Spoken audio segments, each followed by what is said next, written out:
Sexta-feira, quando o sol se despede, é hora de aconchego, de acender as velas, hora de casa cheirosa. A penumbra da tarde de sexta é hora de comida boa, de risada, de família perto, de música bonita. É hora de cantar e de ouvir, de falar e calar. É o momento de lembrar de onde viemos e para onde vamos, de aquecer a alma com a presença do Eterno, que é o Senhor desse dia. É o nascer de um dia e no morrer de outro. É a lembrança, a herança e a aliança que nunca morre. O sol baixando é o sinal, o momento de parar, respirar e viver as próximas 24 horas em completo estado de entrega, com o peito aberto para amar e os ouvidos prontos para ouvir. Esse é o sábado e ele começa no pôr do sol.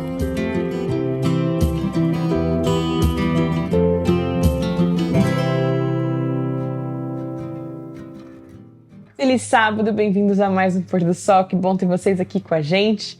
A gente está continuando a história de Elias hoje, estamos entrando em episódios interessantes aqui. Hoje a gente vai conversar sobre um episódio muito interessante da vida de Elias.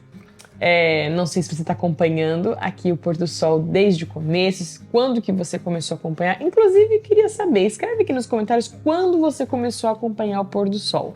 Se você tem uma lembrança, mais ou menos, porque a gente está fazendo isso aqui desde 2019, com algumas pausas aqui e ali, mas desde 2019, agosto de 2019. Então, tô curiosa hoje para saber quando que você começou a acompanhar. Se você tá aqui hoje e não é inscrito no canal, por favor, se inscreva, isso é muito importante pro canal. Ative o sininho para você receber as notificações toda sexta-feira de que o vídeo já tá no ar, que às vezes eu me atraso para postar lá no Instagram a propaganda do vídeo. Enfim, que legal que você tá aqui com a gente, recebendo o sábado mais uma vez junto conosco. A gente vai ler hoje uma continuação dos versos que a gente leu nos últimos 2 programas. Fica em 1 Reis 17, e aí eu vou ler hoje versículos 3 e 4. Isso é Deus falando para Elias. O Senhor veio a Elias: saia daqui, vá para o leste e esconda-se perto do riacho de Querite, a leste do Jordão. Você beberá do riacho e dei ordens aos corvos para o alimentarem lá. Ou seja, Elias saiu daquele encontro com o rei Acabe, deu aquele anúncio de que não choveria, e sai dali e Deus dá essa ordem para ele: vai para o riacho do Querite e fica lá. Por que isso? O riacho do Querite foi um momento na vida desse profeta, desse homem, que foi um divisor de águas. Por quê? A gente viu nos capítulos anteriores que ele vem falar com o rei. Ele era um homem comum, numa cidade comum.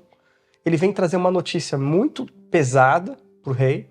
Ele vai, na verdade, agora também, junto com a nação de Israel, viver as consequências dessa notícia que ele acabou de dar. Uhum. Ou seja, ele não está desassociado do problema. Ele fala o que vai acontecer, mas ele também está fazendo parte do problema. Isso. Então, assim, quando ele fala, olha, quebramos a aliança, as consequências serão essas. Deus diz agora para Elias: mas Elias, porque você não quebrou a aliança, eu vou cuidar de você. Então, assim, nas promessas de Deus, a gente encontra promessas que são coletivas e promessas pessoais. Dentro de uma família, por exemplo, você pode encontrar uma pessoa fiel a Deus e essa família recebe bênçãos coletivas por causa de uma pessoa. É muito interessante, a gente lê, né, os comentários de vocês que escrevem aí no Pôr do Sol, e vários de vocês falam: eu sou sozinho, eu guardo o sábado sozinho. Você nunca está sozinho. E olha só, por causa de você, na sua casa, Deus abençoa a sua família. Elias, ele vivia num contexto de muita coisa errada. O povo havia se desvirtuado, separado de Deus. Mas Deus fala para Elias: Elias, eu vou cuidar de você. Então, nesse contexto de Querite, essa é a primeira mensagem. E o que aconteceu em Querite? Então, ele vai para Querite. Querite é um riacho. Como não chove, o riacho ainda tem água, mas daqui a pouco vai parar de chover, o riacho vai secar. Lá em Querite, Deus começa a moldar o caráter desse homem. Por quê? Porque muitas outras coisas vão acontecer. Ele tinha missões mais pesadas para Esse cumprir. é o comecinho da história. Não termina a história aqui. Imagina, a gente vai ver agora, e a gente vai falar sobre isso, que vão ser 3 anos sem chuva.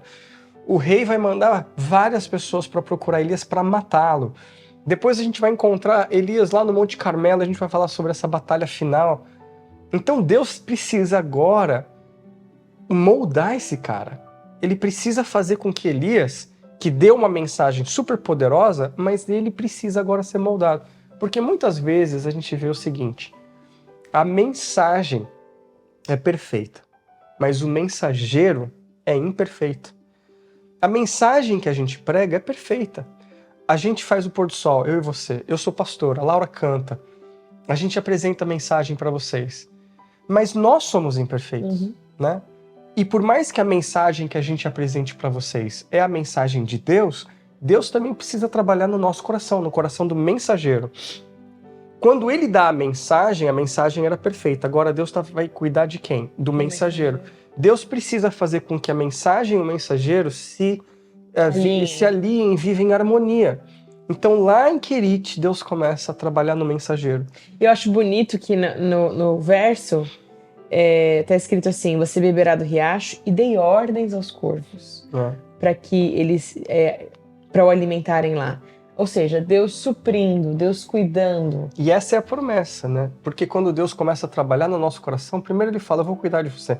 Lê o texto aí de Filipenses. Capítulo 4, versículo 19. Capítulo 4, 19. Diz o seguinte: o meu Deus suprirá todas as necessidades de vocês de acordo com as suas gloriosas riquezas em Cristo Jesus. Então, esse é o começo do ano de 2023.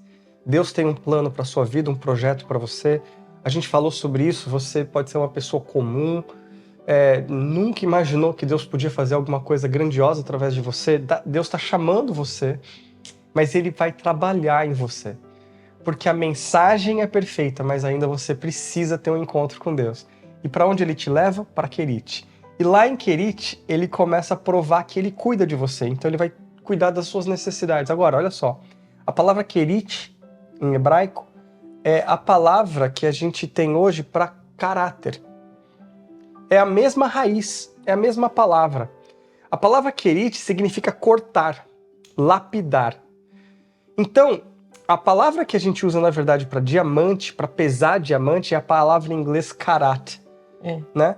Então, o que Deus está querendo dizer para Elias? Você é um diamante nas minhas mãos. Querite é o lugar onde eu vou cortar, lapidar você, porque você é um diamante. Mas você é um diamante bruto. Eu preciso fazer com que a mensagem e o mensageiro se alinhem, tenham harmonia. Para isso, eu preciso levar você em algum lugar onde eu vou cuidar de você. É interessante que Elias, ele não fazia ideia o que o aguardava. Não. Ele não fazia ideia quais seriam as missões dos fardos que ele teria que carregar. Mas ele, em obediência, foi a Querite. Agora, você imagina se Deus tivesse mandado ele a Querite e ele falasse: ah, não. Eu não quero ser alimentado por corvos e beber do riacho. Quero ficar aqui. Mas lá em Querite, ele viu a providência de Deus e ele foi moldado. Agora, quando Deus molda a gente, nunca é fácil. É sempre um processo difícil. E normalmente ele usa tribulações.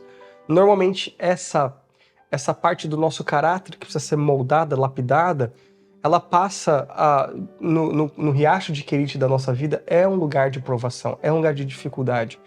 Tem um texto muito legal de uma escritora americana chamada Ellen White, que ela diz assim, olha que bonita essas palavras.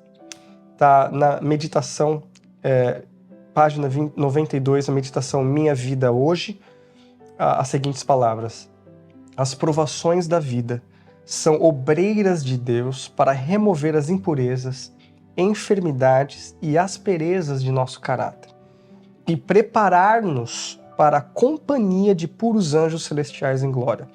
O fogo não nos consumirá, mas apenas removerá a escória e sairemos 7 vezes mais purificado, trazendo no nosso caráter a impressão do divino. Lá em Querite, lá no lugar onde Deus iria cortar, lapidar esse homem, ele mostra para Elias, eu vou cuidar de você, vou lapidar você, porque existem grandes coisas que ainda vou fazer na sua vida. Deus vai fazer a mesma coisa com você. Ele vai lapidar, cuidar.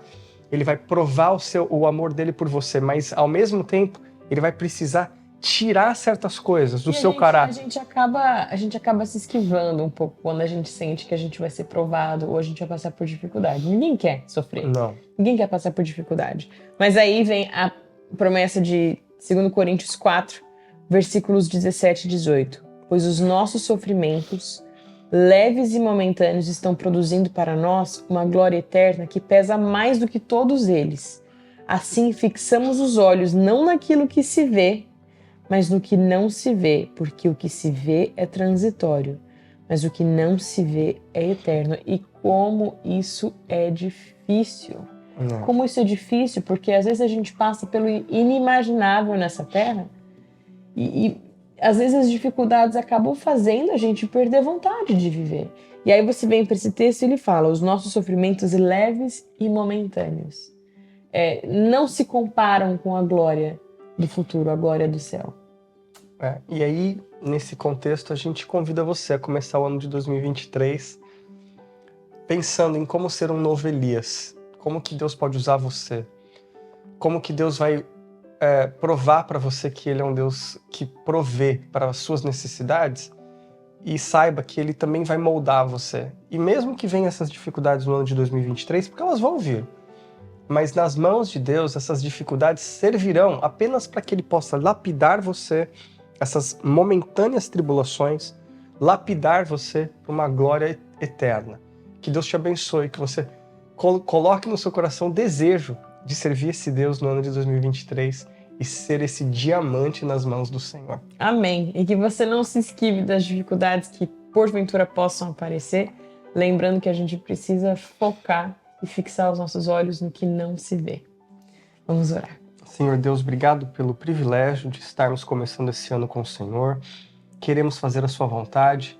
Eu oro para que todos aqueles que estão ouvindo, nos assistindo, que estão sendo moldados e lapidados pelo Senhor, nos riachos de Querite da vida, que a gente possa entender que o Senhor provê para as nossas necessidades e que o Senhor está fazendo de tudo para moldar o nosso caráter, para as provas que ainda nós não conhecemos, para que o Senhor possa nos usar em situações que ainda não sabemos, mas que estejamos prontos, para que quando esse dia chegar, nós, como diamantes, possamos refletir a luz de Jesus para o mundo. Em nome de Jesus, nós te pedimos. Amém.